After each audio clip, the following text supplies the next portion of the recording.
Hello, AP Statistics students, and welcome to the College Board virtual instruction for AP Statistics. My name is Luke Wilcox. I am an AP Statistics teacher at East Kentwood High School in Kentwood, Michigan. Very happy to be here with you today. It is a very exciting day today because it is Friday, so happy Friday to you all. And what that means today is that we are going to be doing FRQ Friday, which means that I'm going to do my best to try and take you through 3 free response questions from released exams in the past and talk our way through the rubric so that you can see exactly how those are graded. So let's go ahead and jump right into things today. Quick check to make sure we are all in the right location here at AP Statistics. Hopefully you all know who I am at this point. A couple of quick announcements to start out here. If you are new to us for some reason today, you should know that we do this meeting every day, 2 o'clock, Monday through Friday, Eastern Standard Time. We are approaching the end of the AP exam review unit by unit through the College Board CED, right at the end of this week here, where we're finishing up units 4 and 5. So the FRQs that you see today will be coming from those 2 units that we talked about this week. Then looking forward to next week, Mr. Murphy and I have some excellent review activities planned for you for next week. And then this week of May 4th through the 8th is going to be AP Prep Week, where you are getting ready for all of your AP exams. And then the big day for AP Statistics is May 22nd for our AP Stats exam. Now, for all the lessons that you see here on YouTube, if you want to download the lesson in order to print that out, you can go to statsmedic.com/YouTube. Just find the date, today's date, and you will find the resources that you need in order to access for today's lesson. And a final announcement here, if you or a student that you know is in need of a device or internet access in order to be able to take that AP exam on May 22nd, make sure that you go to cb.org/tech. There's a form that you can fill out there to make sure that you have everything that you need in order to take that AP exam at home on May 22nd. Okay, so we're going to jump right back to the homework problem that I assigned you yesterday where we talked about sampling distributions. We've got this multiple choice question to take a look at, so let's dig in. Here's what it says. A large school district held a district-wide track meet for all high school students.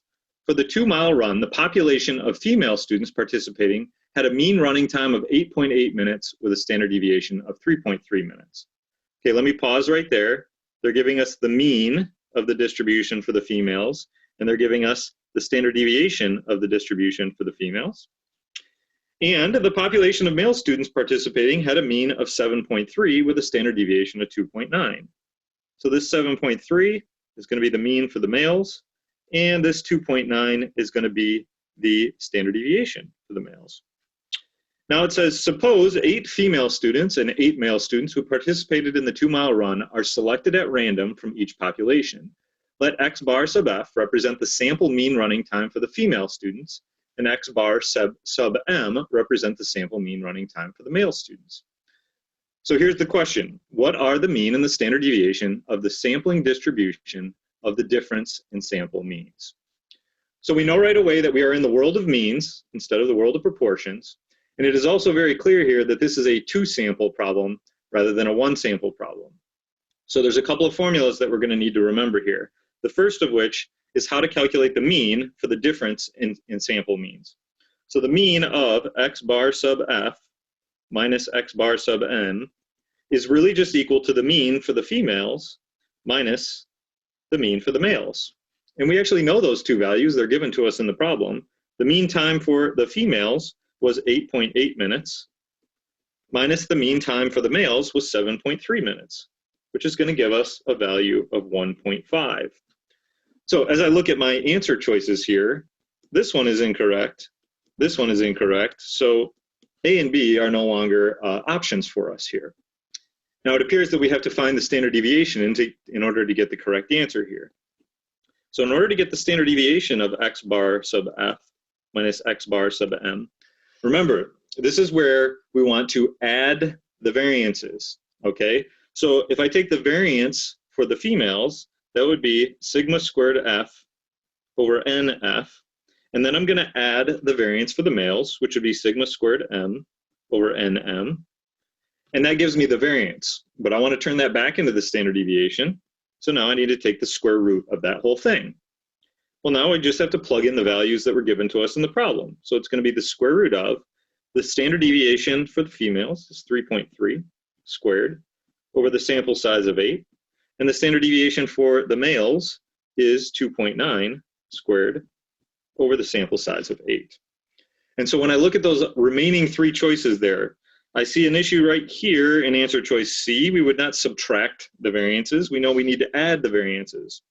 And the thing that I see missing here is I'm missing the squared in D. And it appears to me that answer choice E is going to be the correct answer. So hopefully you did okay on that homework problem. And we are ready to jump into FRQ Friday. So let me start with just a quick overview of what we are trying to accomplish here today. You know what to expect. You're going to be looking at some FRQs. What I'm going to do is I'm going to give you 2 of them from Unit 4, and then I'm going to give you 1 of them from Unit 5. And my general approach on these is to start by talking my way through the model solution. But then after that, equally important, is talking through the rubric that was used in order to grade that particular question so that you know exactly what has to be included on the AP exam in order to get full credit. So let's jump right in. And we're going to start, like I said, in Unit 4. And this particular question is 2011, number 2, and the context of it is political party registration. So here's what it says.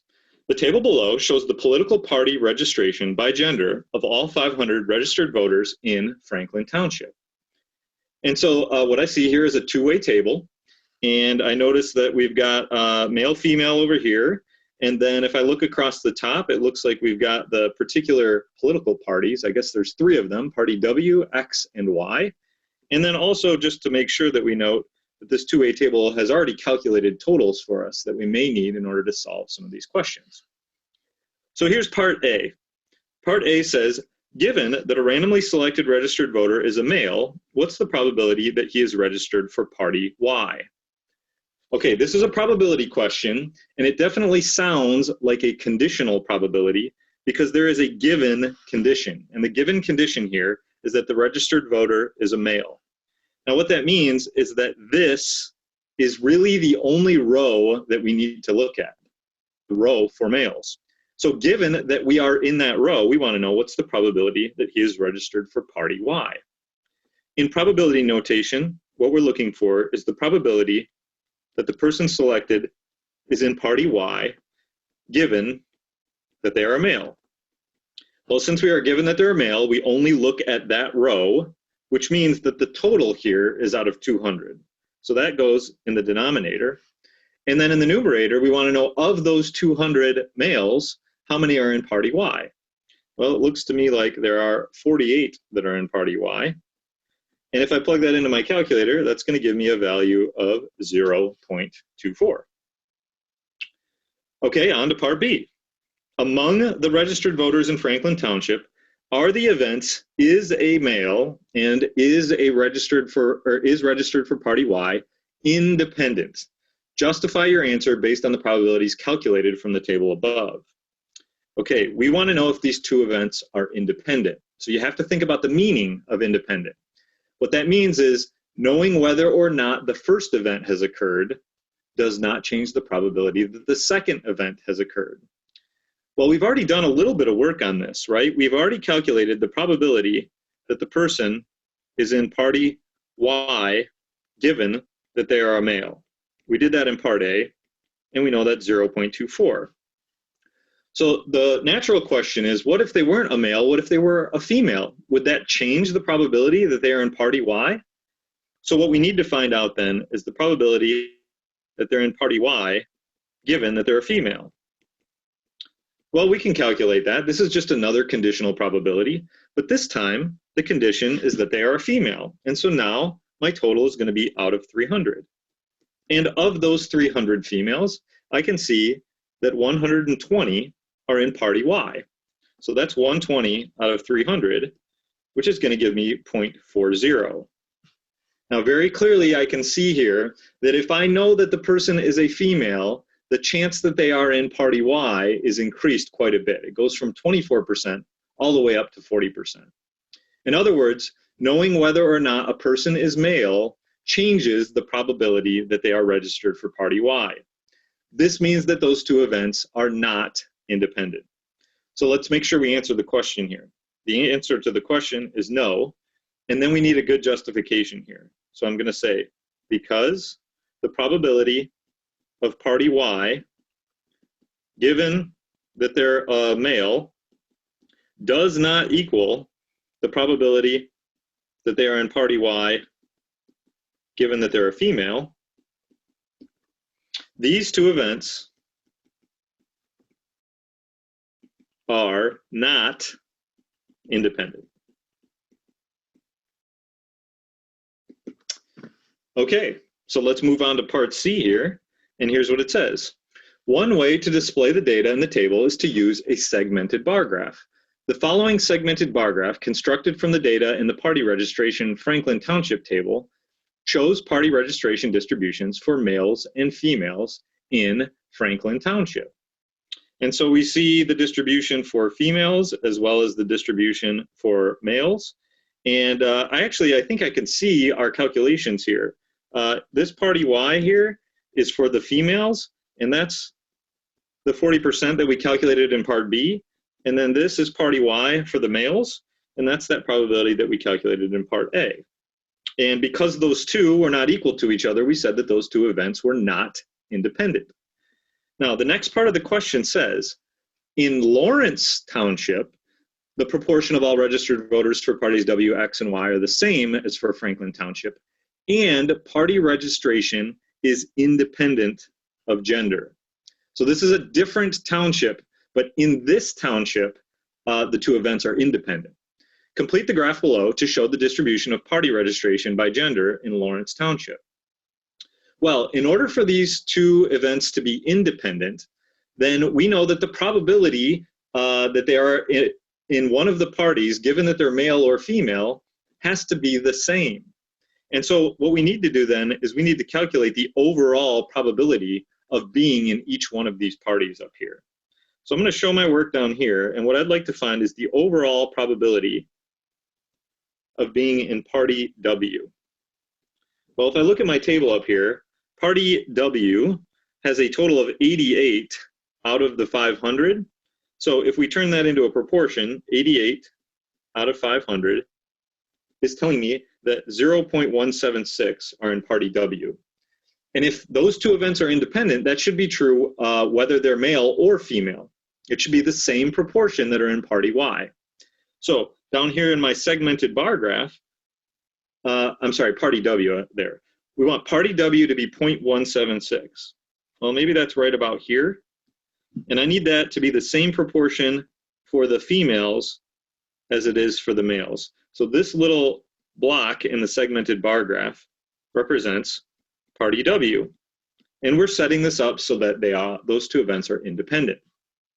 Now we need to do the same thing for the other two parties. So let's find the probability of party X.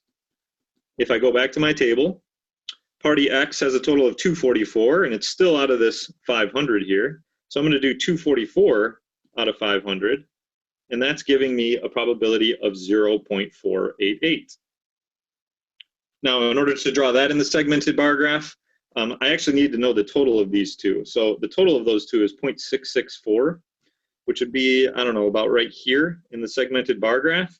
And so that means I can draw my next little breaker line there here, and then we can label this one as party X, and this one as party X.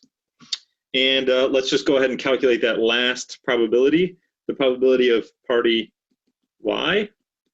And if I look at my total up here, the party Y is 168 out of the 500. And if we turn that into a proportion, that's going to be 0.336, which we hope is what's being represented in this final little chunk here. Let's just go ahead and label that as party Y and party Y. And now, because these two conditional distributions look exactly the same, we can say that party registration is independent of gender. So that takes you through the model solution. What I'd like to do next is to talk through the rubric on how this would be graded. And just a quick review about how these rubrics work. The first thing that you need to know is what E, P, and I represent, because we're going to give each part an E, P, or an I based on the rubric. And what E represents is that you've done that problem essentially correct. P means that you've done that part of the problem partially correct. And then, of course, I means that it's incorrect. So we'll go through grading each section with an E, P, or an I, and then at the very end, we need to turn that into a score out of 4. All free response questions are worth 4 points. And so I will show you the way that you can convert that into a score out of 4 after we grade each part. Now, this one has 3 parts. So let's start by looking at the rubric for part A. What you needed in order to get E for essentially correct on this one is you had to have the correct answer. But not only the correct answer, you have to also have your work shown here. So the correct answer is 0.24. The work that I've shown is just this fraction here. That is sufficient for showing work on a probability question. The probability notation that I've included here is not necessary for full credit. What is necessary is the correct answer and then this fraction representing the work. Now, you could earn a partial credit if you gave a correct answer of 0.24, but you didn't show any work. That would be worth a partial credit. And anything less than that would be an I for incorrect. Okay, let's move down to part B and talk about how this one was graded. So I'm going to write the rubric down here. This is the grading for part B. So here's the important thing to know for this rubric. There are 3 different probabilities that could have been used in order to answer this question. We looked at the probability of party Y given that they are a male, and we compared that to the probability that they are party Y given that they're a female. The other probability that could have been used to compare to either one of those is just the overall probability of Y, which we did calculate down here as 0.336. So here's what's needed in order to get full credit here. You have to have 3 components in order to get an E. So let me tell you what each one of those 3 components is. The first component is to have the correct computation of 2 of the values. And it doesn't matter which 2 probabilities you chose of those 3, as long as you've chosen 2 of them and you've done the correct computation for those 2. Then you get component 1. Component 2 is that you have to state the 2 probabilities are not equal. So somewhere in your solution, you have to state that those 2 probabilities are not equal. We did that right here. So we have our 2 probabilities calculated, and then we've stated that they are not equal. And then the final thing, component number 3, is the conclusion, where you're going to have to conclude that they are not independent. And we did that sort of a couple different ways. We said no first, but then we made it very clear that those 2 events are not independent. So you have to have all 3 of those components in order to get an essentially correct. For a partially correct here, you got to have 2 of the 3 components. Anything less than 2 components, and you're going to be stuck with an I for incorrect. Okay, and let's move down to the last part here. This is part C. And let's talk about the grading for part C. In order to get an E on part C, you have to show that the 2 distributions are the same. So it has to be the same distribution for males and females. And there are 2 components, right? So component number 1 is you have to have the correct proportions. And you can see those proportions here where we've calculated them, but you can also see them in the segmented bar graph, which matches the values that we calculated by hand. So we do have the correct proportions there. And then the second thing that you have to have is the correct labels on the segmented bar graph. So party W, X, and Y must be labeled in the segmented bar graph there. Now, a partially correct would be if you showed that they are the same distribution for males and females, and then you just had one of the two components. So maybe you forgot the labels, and that would drop you down to a partially correct on that one. So you have 3 different parts that you graded, each one with an E, P, or an I. And here is the rubric for turning that into a score out of 4. Pretty standard rubric here. You can see if you got all 3 parts essentially correct, that's what you need in order to earn a 4. A 3 would be 2 parts essentially correct and 1 part partially correct. And then there are several different ways of getting a 2 and a couple of different ways of getting a 1 there. Now, it is also possible to get a 0 if you don't meet any of this criteria. Okay, onward. Let's move on to free response number 2 for today, also from Unit 4. One of my favorite questions here, one that I often give my students on a chapter test. It says here, a local arcade is hosting a tournament in which contestants play an arcade game with possible scores ranging from 0 to 20. The arcade has set up multiple game tables so that all contestants can play the game at the same time. Thus, contestant scores are independent. I'm guessing that that's probably going to become important later.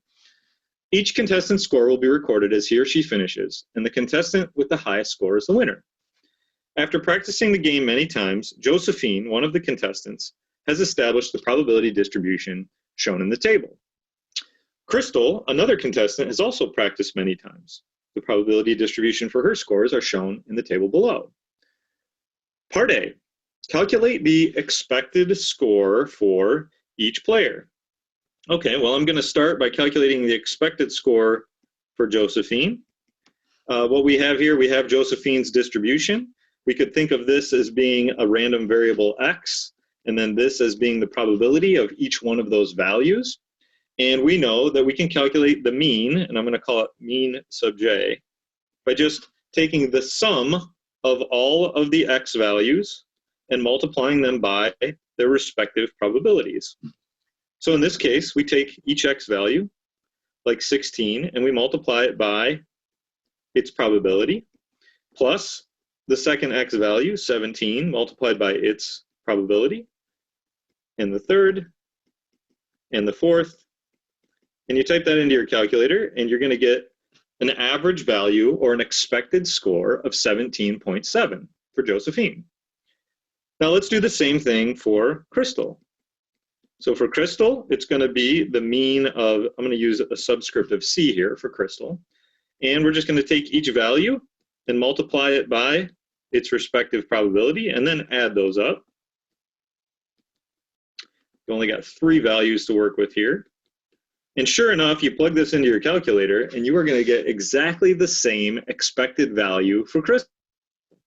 So to start out, it appears that these 2 players are equally good at this particular arcade game, right? They have the same expected value or expected score.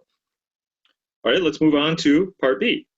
Part B says, suppose that Josephine scores 16 and Crystal scores 17. The difference, Josephine minus Crystal, of their scores is -1. List all combinations of possible scores for Josephine and Crystal that will produce a difference of -1 and calculate the probability for each combination.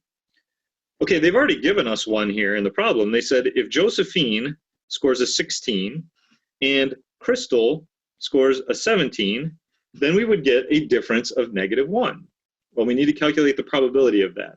So what I'm looking for here is the probability that J is 16 and C is equal to 17.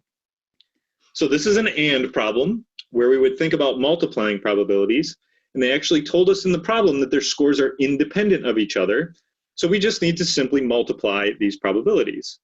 So the probability that Josephine gets a 16 is 0.10, and the probability that Crystal gets a 17 is 0.45.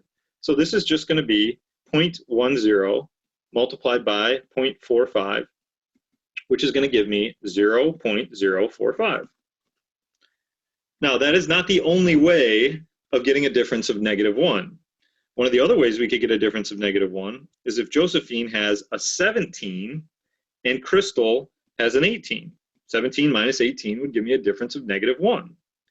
So we need to calculate the probability that Josephine gets a 17 and that Crystal gets an 18 by just stealing those numbers from the probability distribution. So that's going to be 0.30 multiplied by 0.40, which is going to give me 0.12.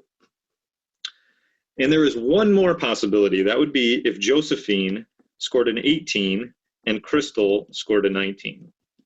So the probability that Josephine gets 18 and Crystal gets a 19 equals, let's see, 0.40 multiplied by 0.15, and that's going to give me 0.06. And I think those are the only ways that we could end up with a difference of -1. All right, so let's move on to the next part, part C. Find the probability that the difference, Josephine minus Crystal, their scores, is -1. Well, we just did a whole bunch of work on that. They want us to find the overall probability that Josephine minus Crystal is going to equal -1. Well, we know there's 3 different ways that this could happen. It could be this, or this, or this. Because I'm using or here, that means I need to add the probabilities, also noting that they are mutually exclusive. So we're just simply going to take those 3 values that we calculated in the previous question, and we're going to add those 3 together. And that's going to give me a value of 0.225. Okay, on to part D. The table below lists all the possible differences in the scores between Josephine and Crystal and some of their associated probabilities. Complete the table and calculate the probability that Crystal's score will be higher than Josephine's score. Okay, they've provided most of the values for us here, but there's 2 that we need to calculate, and that's the probability that Josephine, so we're trying to do Josephine minus Crystal, -2 and -1. Well, hold up here. We just finished calculating the probability that the difference is -1. All I need to do now is to copy that value down, right? So here's a little AP exam tip. If for some reason you were really stuck on part C and you had no clue, you could just make up a value that's reasonable and carry that value down into the next part and still get credit for part D. But I think we have the right answer here at 0.225. Now, to get that remaining value in the table there, we have to note that adding all of those probabilities, we should get a value of 1. And so if I add up all those probabilities and I subtract them from 1, I'm going to get a value of 0.085. And now all of those probabilities will in fact add up to 1. And now to answer the final question, complete the table and calculate the probability that Crystal's score will be higher than Josephine's score. Okay, we want Crystal's score to be higher.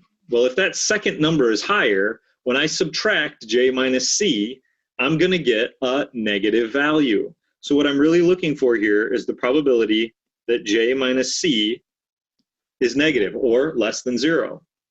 Well, looking at my possibilities here, negative values, I could get a difference of -3 or -2 or -1. Those are the 3 possibilities.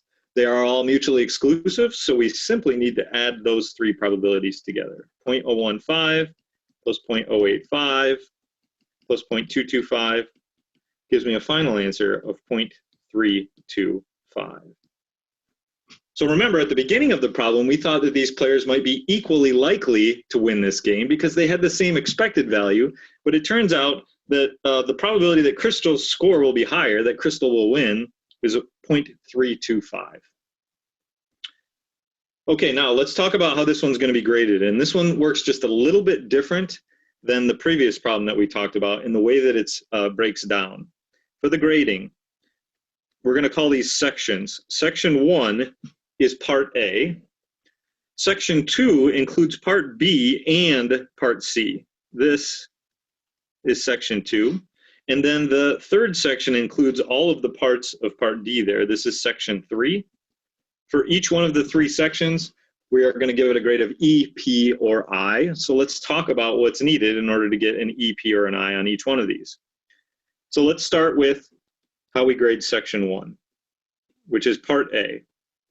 In order to get section 1 correct here, in order to get an essentially correct, you have to have the correct mean for both and work shown for at least 1.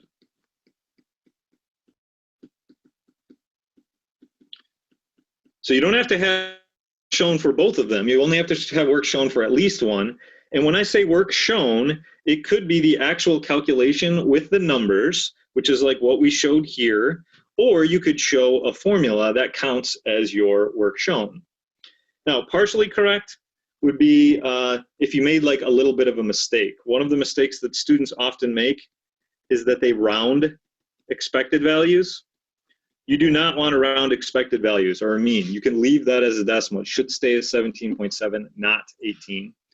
And then one of the other errors that students sometimes would make on this problem is if they only calculated one of the expected values. So those are a couple of different ways that you could end up with a partially correct. Anything else would be an I for incorrect. Now let's move down to section 2 and talk about what's needed for full credit in section 2. So here's what you need in order to get an essentially correct. And this is a pretty long list here. There are 5 components that are needed for full credit here. So let's talk about these 5 components. Component number 1 is that you have to have listed all combos to get a difference of -1. Well, that's what we did here. There were 3 different combinations that would give you a difference of -1. Component 2 is that you have to have the correct answers for part B. And there were 3 answers for part B, this one, and this one. So that's component 2. Component 3 is that you have to show your work for part B. Well, showing the work is showing this multiplication that's happening here and here and here. So we do get credit for component 3. Component 4 is to have the correct answer for part C. Well, the correct answer for part C was this right here, 0.225. And you can probably guess what's coming next. For number 5, you have to show your work for part C. Well, showing the work in part C is showing that you are adding those 3 probabilities. So hopefully you're getting the message here that showing your work on your probability questions is very important. So you got to have all 5 of those components in order to get an essentially correct. Partially correct if you have 4 of the 5 components. Anything less than 4 components, and you are stuck with an I on this one. And let's get to section 3, the very last part here. Talk about how we would grade section 3. So in order to get an essentially correct, there are 2 components that are needed. First of all, you have to have the correct values in the table. And there were 2 of them, right? This value and this value have to be correct for component 1. And then number 2 is to have the correct final answer and shows work. So the correct final answer is here, showing the work is here. Have to have both of those in order to get component 2. And if you have both components, that gives you an E essentially correct. Partially correct would be if you had 1 of the 2 components. So we have graded this in 3 sections, each one giving an E, P, or an I. And then you would take that now and let's look at the rubric, which is going to look very similar to the one that we looked at before. In order to get a 4 here, of course, you got to have all 3 parts essentially correct. 2 parts essentially correct and 1 partial would give you a 3. Several different ways to get a 2, and then a couple of different ways to get a 1. Also remembering that you can, in fact, earn a 0 if you have less than what is established here. Okay, we have one final remaining FRQ for today, and it is from Unit 5 on sampling distributions. This is question 2014, number 3, the context of which is sick days. So here we go. It says, schools in a certain state receive funding based on the number of students who attend the school. To determine the number of students who attend a school, one school day is selected at random. One school day is selected at random. And the number of students in attendance that day is counted and used for funding purposes. The daily number of absences at high school A in the state is approximately normally distributed with a mean of 120 and a standard deviation of 10.5 students. Part A, if more than 140 students are absent on the day the attendance count is taken for funding purposes, the school will lose some of its state funding in the subsequent year. Approximately what is the probability that high school A will lose some state funding? Okay, this is a very classic normal distribution calculation problem that hopefully you are comfortable with. I would always suggest that you start with a picture, and here's the picture of my normal distribution. And I always label it as capital N for normal, and then identify the mean and the standard deviation, which we know is 120 and 10.5. And I want to make special note here that this particular distribution is the population distribution. All of the possible days, and we are going to choose one of those possible days out of the population distribution. So the thing that we're trying to find here is we are trying to find the probability of 140 or greater. Well, let's make note that the center of this value is 120, that's the mean. And what we are looking for is 140 or greater. So I'm going to shade that in red. We are looking for that probability. Well, hopefully you feel pretty comfortable with area under a normal distribution. I'm going to use a z-score here. And in order to turn that 140 into a z-score, I need to subtract the mean and divide by the standard deviation, which is going to give me a z-score of 1.90, meaning that that 140 is 1.90 standard deviations above the mean. And we should be able to now turn that into an area. Now, we need a table A for that, which of course will be given to you in your formula sheet and tables. Here's my table A. The z-score was 1.90, 1.90 gives me this value for an area, 0.9713.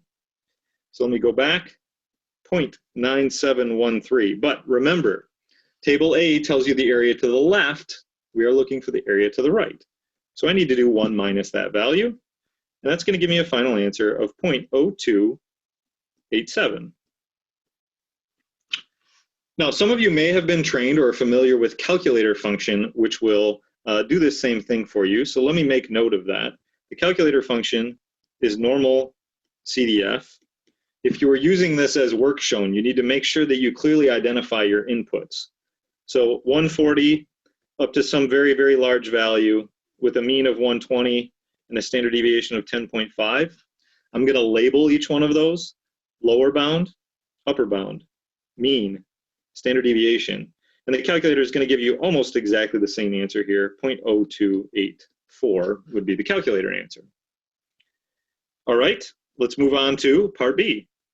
The Principals Association in the state suggests that instead of choosing 1 day at random, the state should choose 3 days at random. With the suggested plan, high school A would lose some of its state funding in the subsequent year if the mean number of students for the 3 days is greater than 140. Would high school A be more likely, less likely, or equally likely to lose funding using the suggested plan compared to the plan in part A? So now instead of picking 1 day out of all the days, we're going to pick 3 of the days at random and find the average of those 3. So listen, this is a different distribution than the one that we drew above. This is now a sampling distribution of the sample mean.